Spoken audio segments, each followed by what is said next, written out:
Escucha esto, en 2006 había 170.000 pensiones por invalidez en todo el país, en 2006. Hoy hay más de 1 millón. ¿Cómo puede ser? Todo se prende de esta truchada. Por un lado, los políticos que las otorgan a cambio de votos, los médicos que firman certificados y en algunos casos los beneficiarios. Descubrimos algunos casos, pero hay muchísimos más completamente increíbles. Míralos. Este recorrido empieza en el norte argentino, puntualmente en la provincia de Formosa, la que Gildo Infran gobierna ininterrumpidamente desde 1995.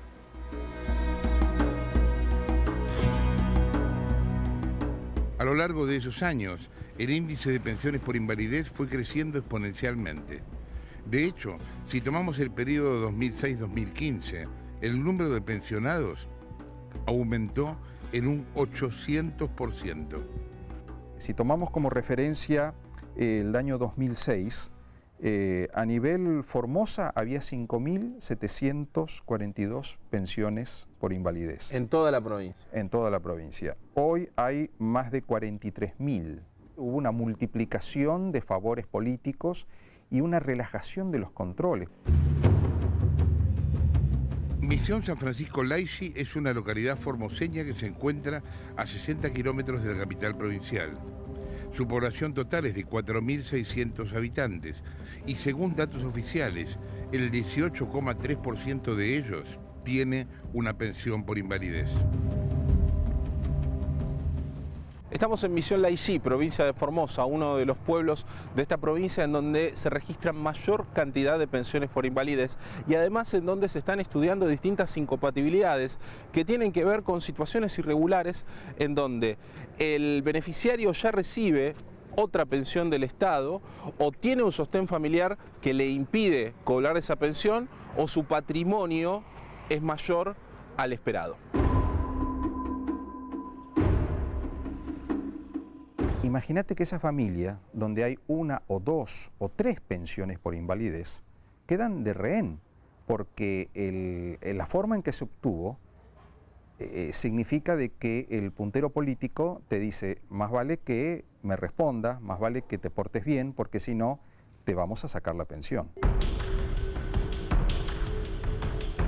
Empezamos a revisar los casos de Misión Laishi y nos dimos cuenta que había una fuerte relación entre el entorno de los pensionados y la política local. En primer lugar, llegamos a la casa de la concejal Rogelia Galarza. A pesar de contar con sus ingresos de la función pública, Galarza le consiguió a su esposo Fernando Coronel una pensión. Vimos el caso de tu papá y tu mamá que viven acá. Sí. Y que tu papá tiene una pensión, sí, pero no sabemos si la cobra él y... Sí, él cobra su pensión por invalidez porque él tuvo un accidente trabajando y se rompió el pie y quedó todo deformado. Claro. Y le dieron una discapacidad que alcanzó para su pensión. Ah, ok. ¿Y él ahora dónde está? Él ahora está en las chacras, porque tiene su animalito y sí, otra cosa no puede hacer. ¿Y tu mamá es concejal de acá? Sí, mamá es concejal. ¿Y les alcanza con el sueldo de tu mamá y la pensión de tu papá? Sí, vivimos bastante bien. Bueno. Hasta donde se puede se vive. Hay muchos médicos que se prestan a la truchada de hacer un certificado de favor donde ponen una incapacidad que no existe, te ponen un 70, 80, 90% de invalidez, cuando eso no es cierto. Acá lamentablemente los médicos del interior y de la capital también están muy sometidos, digamos, a los pedidos políticos. Entonces, si un puntero político importante, un intendente, un concejal, un diputado le pide a un médico de hospital haceme un certificado para fulana, le hacen. Y eso es, ahí empieza la truchada, ¿no? El segundo caso nos llevó a la casa del presidente del Consejo Deliberante, Alejo Pino. Él también tiene a su pareja, Carmen Acosta, como pensionada. Cuando llegamos al lugar, en la puerta de la casa estaba esperando para ser atendido Cacho Chávez, profesor de danza y puntero político de la zona. Ni bien nos vio, empezó a hablar por teléfono y la voz se empezó a correr. A partir de ese momento, a las personas que fuimos a buscar se las tragó la tierra.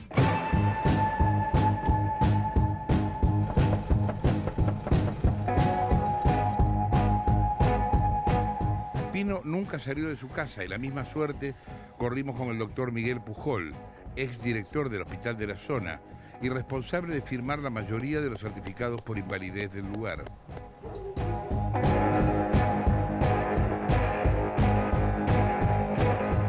¿Sabés cuánta gente tiene un hijo postrado en silla de ruedas y le cuesta conseguir esa pensión y está con el papeleo y la burocracia? Y hay otro que está perfectamente sano, juega al fútbol, va al boliche, trabaja y cobra una pensión por invalidez. Es así literalmente. Mirá, este es Rodrigo Herrán Fernández y juega al fútbol en el Club Municipal de Misión Laici y, aunque te parezca mentira, cobra una pensión por invalidez.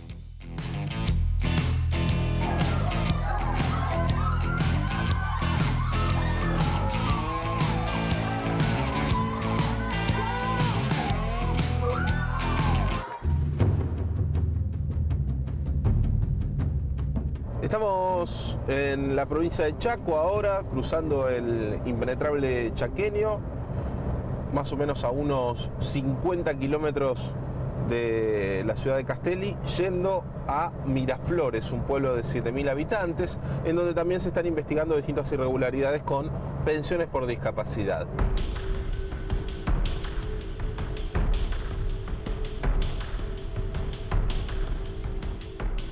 Entre esas irregularidades está el caso de Abel Villalba, un jubilado de 68 años, que figura como empleador de 28 personas, de las cuales 20 tienen pensión por invalidez. ¿Cómo es el tema? Usted tiene empleados, ¿no? ¿Empleado? Sí. No. ¿No tiene empleados? Pero Villalba lejos estuvo de tener semejante cantidad de empleados en su casa, en el medio del monte. Él cuenta que un gestor de la zona le propuso hacer un trámite para que él y su familia cobraran un sueldo por trabajar la tierra. Rodríguez Hugo Martínez. Lo pusieron como empleado suyo. Cardoso Fermín. No. Lo pusieron como empleado suyo. ¿Y este Rodríguez Hugo Martín? No, tampoco. ¿No le suena? No.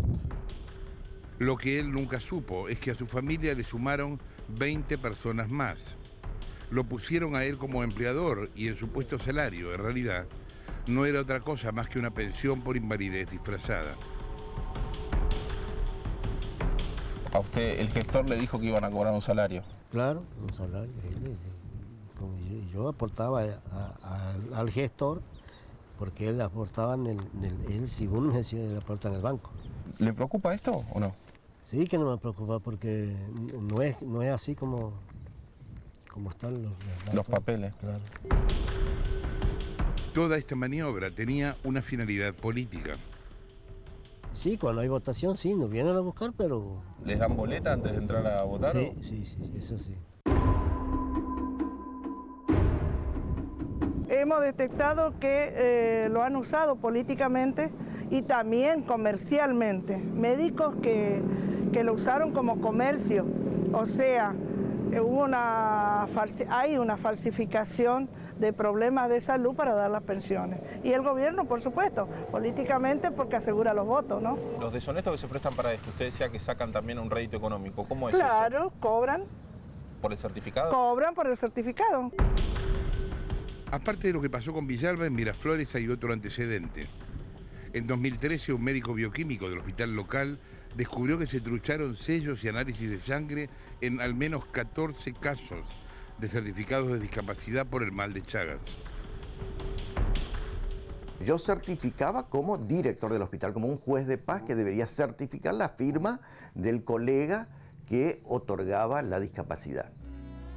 El encargado de firmar los certificados en el caso de Villalba y en el de los análisis truchos era uno de los directores del hospital de la zona, Esteban Berni, quien después se presentó en las urnas como candidato a concejal. Algunos mencionan el hecho de que usted fue candidato a concejal. ¿Eso tiene algo que ver con las pensiones?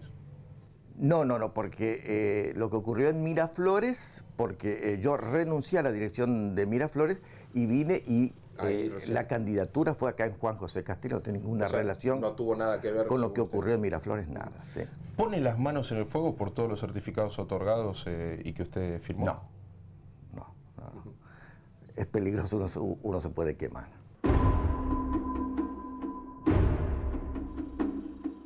Acá, muchas veces las pensiones por discapacidad no son otorgadas a quienes realmente lo merecen, como también pasa en la Patagonia. Acá en el sur hay muchas personas que cobran pensiones por invalidez y al mismo tiempo reciben un ingreso a través de su salario o el salario de su cónyuge.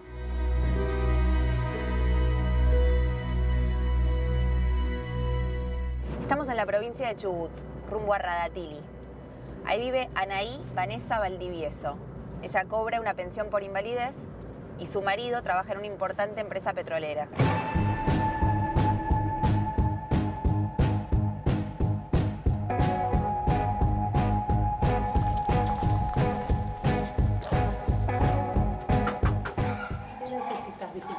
Sí, Anaí, Soy yo. Tengo entendido que vos tenés una pensión. No, yo vengo de Salta, yo no soy de acá. ¿Vos no recibís una pensión por invalidez? En este momento está para dar de baja porque yo me vine desde allá para acá. Vos sos de Salta y te mudaste para acá. Claro, yo soy de Tartagal en realidad. Claro. Me vine para acá. ¿Y no recibís más la pensión? Y por ahora estoy viendo qué van a hacer para darle de baja, pues mi marido dentro de una empresa. ¿Entonces no la recibiste más? No, estoy viendo porque o le dan de baja o qué vamos a hacer, ¿viste? Claro, pero vos pediste que te la den de baja. Sí. Anaí miente. No solo no la dio de baja, sino que hizo el cambio de domicilio para cobrar la pensión cerca de su nueva casa. Yo lo tenía de soltera. O sea, ¿Hace cuánto te casaste? y yo me casé en agosto del 2009. El 7 de agosto del 2009 me casé. ¿Y a dónde trabaja acá en la zona? ¿Cuál es así un rubro? No, mi marido está en la zona petrolera. ¿Y hace mucho que se dedica al petróleo? Sí, yo lo conocí ya de toda la vida. Casada y con un marido trabajando en la industria petrolera, Anaí debió haber dado de baja su pensión inmediatamente. ¿Y pero por qué ahora lo querés dar de baja? Porque me casé de allá para acá y tengo que hacer los trámites, yo no puedo ir acomodando con los chicos y qué sé yo, y no tengo ganas de... O sea, querés darlo de baja más que nada porque te mudaste. Claro. Anaí no es ingenua, sabe que está cobrando ilegalmente un beneficio que no le corresponde y pone como excusa haberse mudado a la Patagonia. Pero ya hace 2 años que se mudó. En ese momento no solo no la dio de baja, sino que además tramitó el Plus por zona austral. ¿Te la dejaron de pagar? Sí. ¿No te la pagan más? Tengo que ir a hacer los papeles, ¿viste? Pero vos, digo, desde que te mudaste acá, ¿dejaste de recibirla? Sí, yo no la recibo más. ¿No la recibís más? El mes pasado, Anaí cobró 7.507 pesos con 20 en la sucursal de Comodoro Rivadavia del Banco de la Nación Argentina. ¿Y vos cómo te enteraste que podías cobrar una... cuando tuviste este problema? ¿Cómo te enteraste que El podías...? médico que me atendía me lo dijo. Ah, Va a estar parado 1 año, querida, o más. ¿Y vos mientras tanto pudiste seguir cobrando la pensión? Sí, siempre. La persona tiene que tener invalidez total y permanente, a tal punto que no le permita trabajar de ninguna manera. El segundo requisito es una situación de pobreza extrema. Ninguna de las 2 condiciones se cumple en este caso. Están haciendo problemas por los maridos, ¿viste? Mi marido ahora está en una empresa y gana un sueldo. Entonces están como tratando de cruzar eso. Y bueno, listo, yo renuncio, así, de última... ¿Cómo intentan cruzar? Viste que no puede trabajar el marido y la mujer. Tiene que trabajar el hombre y la mujer no puede tener la pensión. Pero si tu marido trabaja hace un montón en la empresa. Hace 1000 años. En 2 empresas, 3 empresas distintas, pero hace 1000 años. A ver, no la necesito monetariamente en este momento. No lo necesita porque a su marido le va realmente muy bien. Gana 260.000 pesos por mes y en febrero cobró un premio adicional de 433.000 pesos. Entonces vos ahora estás en el proceso de darla de baja Sí, porque... necesito urgente, porque no tengo ganas, porque ya se viene desde Porque- el año pasado que vienen haciendo problemas que quieren dar de baja y esto, que lo otro, que lo otro. Y no hace cosas que quede pegado a mi marido porque él trabaja también y, viste, no van a decir que yo estoy enferma, van a decir cualquier cosa. Te van a tratar de decir que... Como que soy trucha y que mi marido trabaja bien y que yo no la necesito. Primero, ella dijo que daría de baja la pensión porque se había mudado a la Patagonia. Ahora dice que es porque su marido tiene trabajo. Anaí sabe que está cobrando una pensión que no le corresponde. A ver, no la necesito monetariamente en este momento. Como que soy trucha y que mi marido trabaja bien y que yo no la necesito. A ver, hay varias cosas para hablar de esto. Primero, Los montos de las pensiones lo están viendo, no son montos altos. No. Ahora, eso no significa que el tema no sea un tema. Primero porque la plata que tiene, por ejemplo, esta chica Radatili, le falta a alguien en Formosa o en Tucumán o en otro lado, para quien sí son importantes 7 lucas y pico, y no para ella, cuyo esposo gana 300 lucas. Esto por un lado. Después yo veía la nota de Nacho Otero con este pobre señor que le ponen empleados y me acordaba de varias notas de Nico Guiñaschi en su momento con pobre gente que estaba en los lugares más increíblemente pobres, que también los usaban de testaferros para operaciones comerciales acá de cientos de millones y los tipos no sabían. Y después otra cosa, esto es la forma más asquerosa de clientelismo, la más brutal, porque mucha de la gente que vemos acá no tiene en efecto un mango, pero lo que recibe también se lo quita a otras personas pobres que sí lo necesitan. ¿Cómo es la historia? Exactamente, estamos hablando de una pensión que puede oscilar entre los 5.000 y 7.000 pesos por mes. Y en el medio lo que sucede es cuando vos vas, por ejemplo, y preguntás a la gente que realmente necesita la pensión, te dice, a mí no me alcanza. De hecho, vos fíjate que el salario mínimo está ahora en 10.000 pesos y ni siquiera cubre el salario mínimo la canasta familiar y menos lo hacen 5.000 pesos.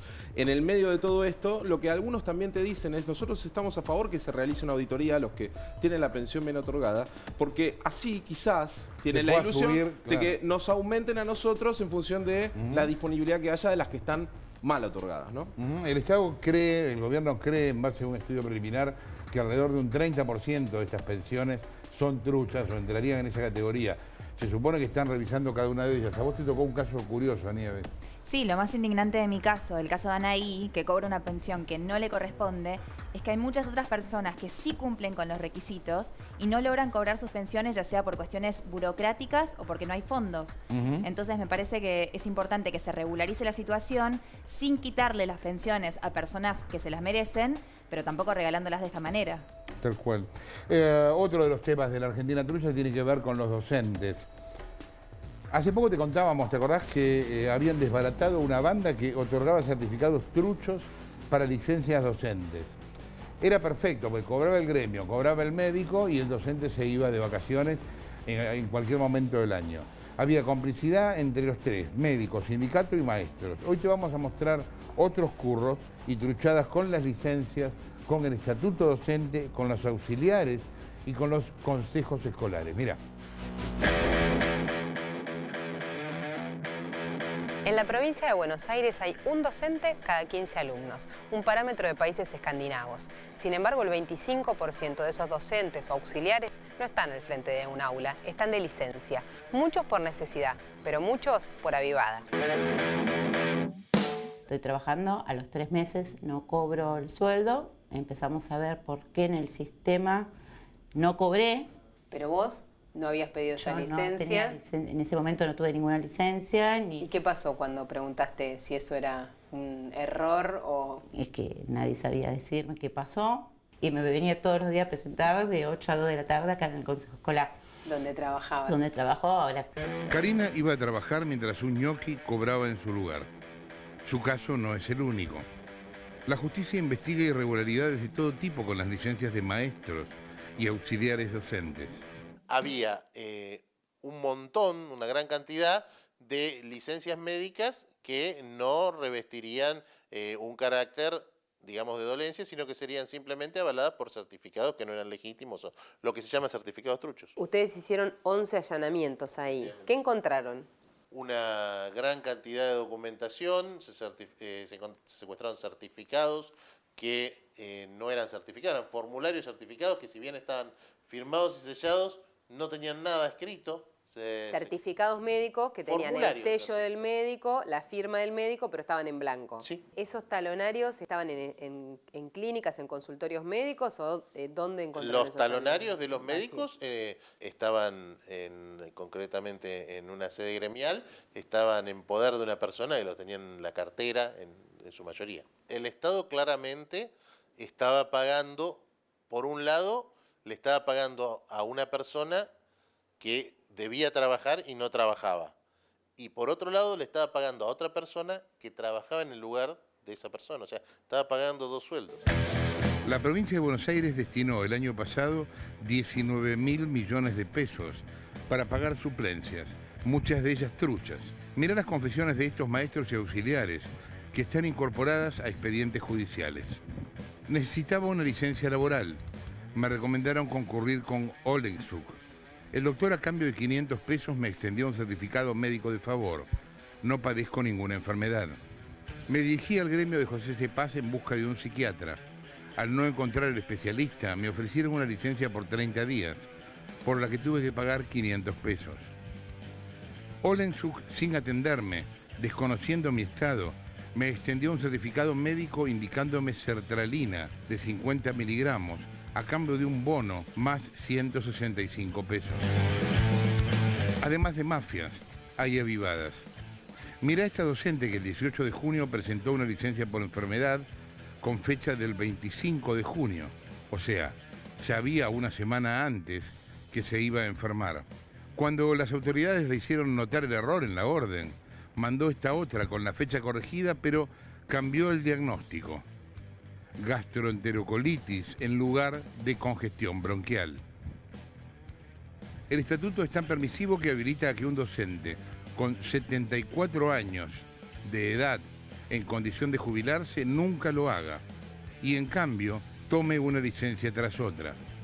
Mirá, el 17 de junio de 2015 por 30 días, en 2016 por otros 45 días, el 20 de febrero de 2017 pidió licencia hasta el 31 de diciembre de este año.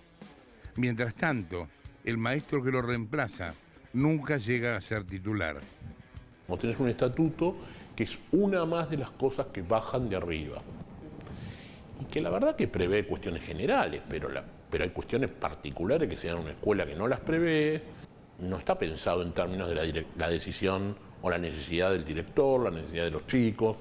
Entonces hay cosas que están en el estatuto que en la escuela son una bomba. O sea, vos podés generar una cantidad de ausencias para un maestro en el sistema porque hay distintas licencias, distintos modos. Eso está bien, pero la verdad es que un chico necesita una maestra y no 4. La verdad es que vos necesitas una normativa que te defina que un chico necesita un maestro a lo largo de un ciclo lectivo, que si ese maestro está siempre en la misma institución es mucho mejor, porque se siente perteneciente. Después hay un montón de discusiones de que pudo con la norma A, pudo con la norma B, pero la verdad es que vos necesitas que el maestro esté con el chico, necesitas que el chico se referencie a un maestro que es con el que habla, el que le pregunta, el que lo conoce. Entonces, todo este tema de la rotación para los chicos es un tema desastroso. La verdad que lo que necesitan es un buen maestro que sea el que está todos los días y el que le da clase.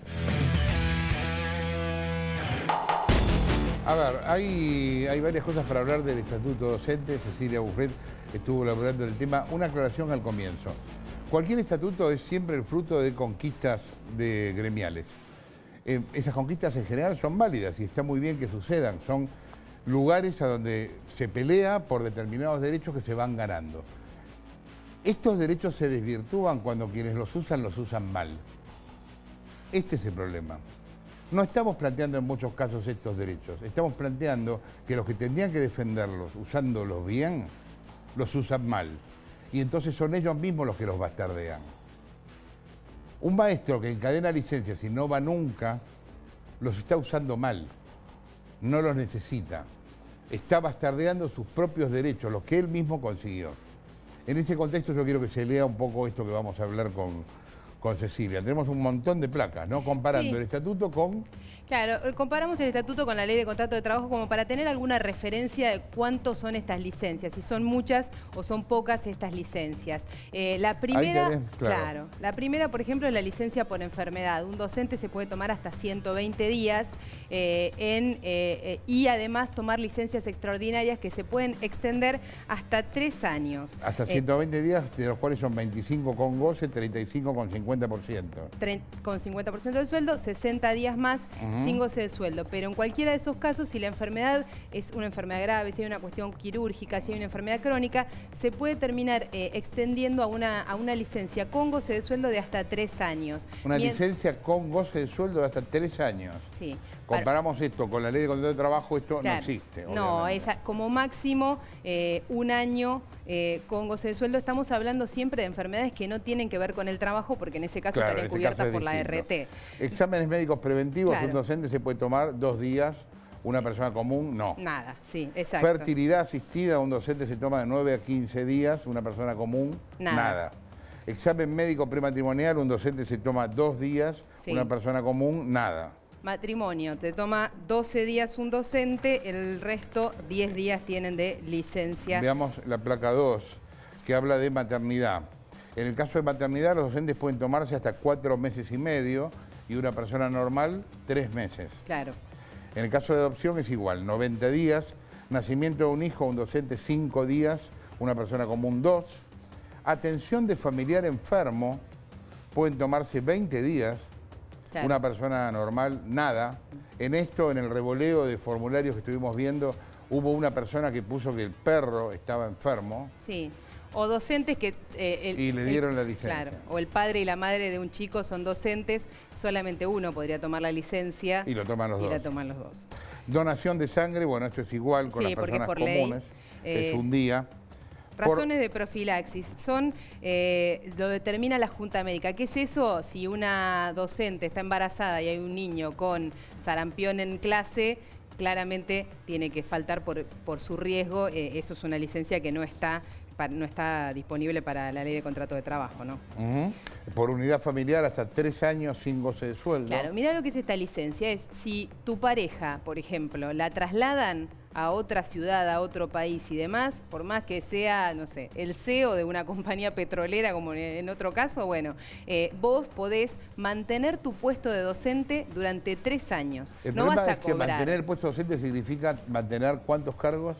Y bueno, mantener al suplente también, por ejemplo. Mantener también a un suplente durante ese mismo tiempo. Claro. Y ese cargo queda vacante, al suplente no lo nombran. Y eso es una cadena. El suplente obvio. a la vez tiene un suplente del suplente.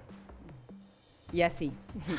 Cuidado de familiar a cargo, hasta 2 años sin goce de sueldo. Sí, exactamente. También es otro argumento. Hay muchos argumentos en el estatuto docente. A ese también le podés sumar algunos otros, por ejemplo... como por ejemplo causas particulares y demás, son licencias que te dan mucho tiempo de licencia sin goce de sueldo. Y lo que hacen es que... Pero manteniéndote el cargo. Exacto. El cargo, una vez que alguien es titular, puede mantener durante mucho tiempo ese cargo de titular, aunque no lo ejerza, y en definitiva el que perjudica es al otro docente, que es un suplente eterno. Vamos con la placa 3. En el caso de duelo familiar, los docentes tienen 5 días, las personas normales 3. En el caso de preexamen, claro. Tienen hasta 12 días en bloques de 3 por cada examen. Claro, tenés días de preexamen, días de estudio, digamos, y después te tomás el día del examen también. Las personas comunes no tienen nada. No. Examen, un día. Claro. Y las personas comunes, nada. Citación de autoridad competente, un día. Tenés que ir a declarar a un juzgado, te dan el día. Donación de órganos, de 2 a 180 días. Sí. Las personas normales, nada. Esas son algunas cosas que son hasta de avanzada en el estatuto docente, como la licencia de fertilidad, la donación de órganos y demás, cosas que probablemente en el resto vayan avanzando y vayan apareciendo. Es que el punto es que acá se acumulan sobre otras y otras y otras. Vuelvo a insistir, no estamos cuestionando los derechos adquiridos por los docentes, estamos cuestionando a los docentes que ejercen esos derechos mal.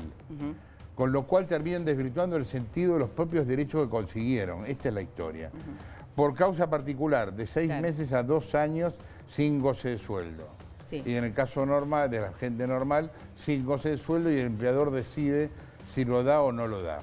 Claro, no podés argumentar cualquier cosa, digamos, tu empleador tiene que ver esas razones. Vamos con la placa 4, que es para perfeccionamiento. Le dan hasta 6 días sin goce de sueldo. Sí. La gente normal, nada.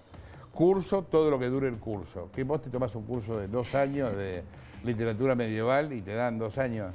Si vos lo pedís y si te lo autoriza la Dirección General de Escuelas, te sí, lo dan. Seguís siendo titular, no cobras el sueldo, pero de nuevo, seguís siendo titular y un docente que vive de suplente. Por representación gremial te dan un día por mes, más días por congresos a los que, claro, a los que asistís. Al congreso gremial. A la gente común no le dan nada. Por actividad académica o cultural, sin tope. Sí, lo mismo casi que el de cursos, ¿no? Desempeño de cargos de mayor jerarquía sin estabilidad, ¿qué sería esto? Claro, porque acá esa es la prueba del problema del encadenamiento de las licencias. Vos te podés tomar un montón de licencias sin goce de sueldo por alguna otra razón. Entonces, por ejemplo, sos directora de una escuela, te vas de licencia porque trasladan a tu pareja y dejás ese cargo, pero seguís siendo la titular de ese cargo. Entonces, el titular que asume de director es provisorio, es suplente. Entonces, no deja la titularidad del cargo anterior que tenía. Porque no sabes de la que un día él tenía para abajo tampoco. De la que él tenía para abajo. ¿Se entiende ¿Entendés? esto? O sea que vos estás generando ya un suplente en ese lugar más otro abajo que es el que estaba antes. Claro, se encadena una suplencia atrás de la otra también en la jerarquía por ese sistema. Desempeño cargo político sin goce de sueldo, también no hay tiempo. Te pueden nombrar de presidente y a vos tu cargo de docente vos te lo van a mantener. podés volver a ser docente Exactamente. Después. Vamos con la placa 5, campaña electoral, les dan 15 días antes de la elección, a la gente común no le dan nada. Cambio de funciones temporal por incapacidad, le dan hasta 3 años. Sí. Eso es por una cuestión de, si por alguna cuestión de salud, es una licencia también de tipo médica. Una junta médica decide que no puedes ocupar tu cargo, te corren de tu cargo por un periodo. Si ese periodo se acumula hasta llegar hasta los 3 años, pasás a la licencia siguiente, que es un cambio de funciones. Por incapacidad permanente. Claro, pero en todos los casos, el sueldo que vos vas a mantener va a ser el del cargo en el que estabas inicialmente. Y durante todo ese tiempo, hasta que la incapacidad sea considerada permanente, durante esos primeros 3 años, el que te reemplaza va a ser un suplente eterno.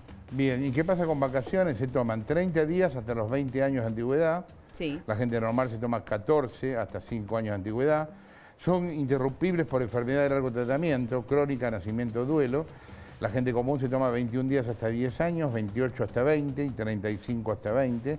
Y se toman 40 los maestros con antigüedad mayor a 20 años. Claro, exactamente. Esa es una cosa bastante particular también, ¿no? Porque nosotros vimos que hay docentes que han tomado licencia estando de vacaciones con certificados en Argentina. Lo mostraste vos hace un par de programas. Bueno, eso está en la causa judicial de la que hacíamos referencia. Exactamente. Se deben acordar, hace 2 domingos hablamos del tema, un tipo que, qué sé yo, estaba en Filipinas y pide extensión de las vacaciones por enfermedad con un certificado de un médico de Buenos Aires. Exactamente. Una locura completa. Además de las licencias truchas, en las escuelas también se curra con los comedores y con el transporte de los pibes. A ver.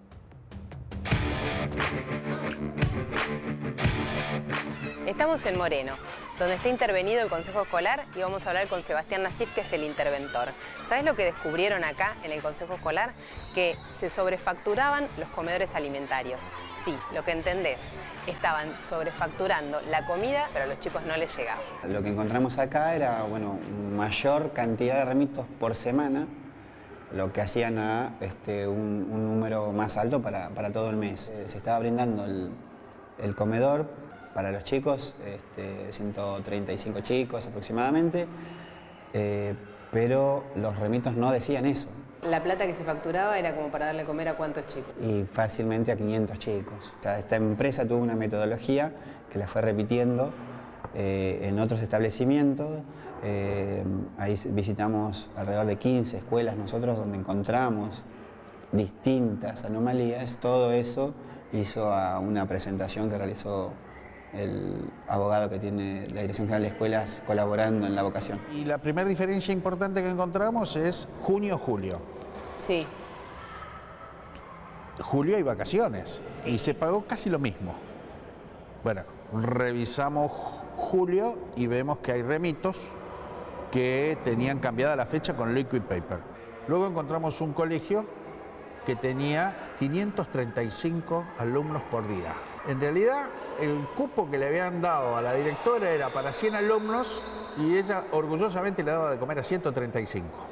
Se pudo comprobar que en 100 días la defraudación fue de 700.000 pesos. Daniel, ¿qué es esto? ¿Dónde estamos? Estamos en lo que era la tesorería del Consejo Escolar. 5 de enero, viernes a la noche, alrededor de las 22 horas, recibimos los llamados que se estaba prendiendo fuego el Consejo Escolar, vinieron los bomberos y bueno, ahora vamos a ver el resultado de la triste noche. Y acá estaban buena parte de las pruebas de o por lo menos de la sospecha que había de que se cometía un delito con la sobrefacturación de los comedores escolares y demás. ¿Acá qué había? Sí, justamente ahí en esa oficina se estaban controlando y se estaban cargando todos los remitos para después comparar con lo que se había pagado.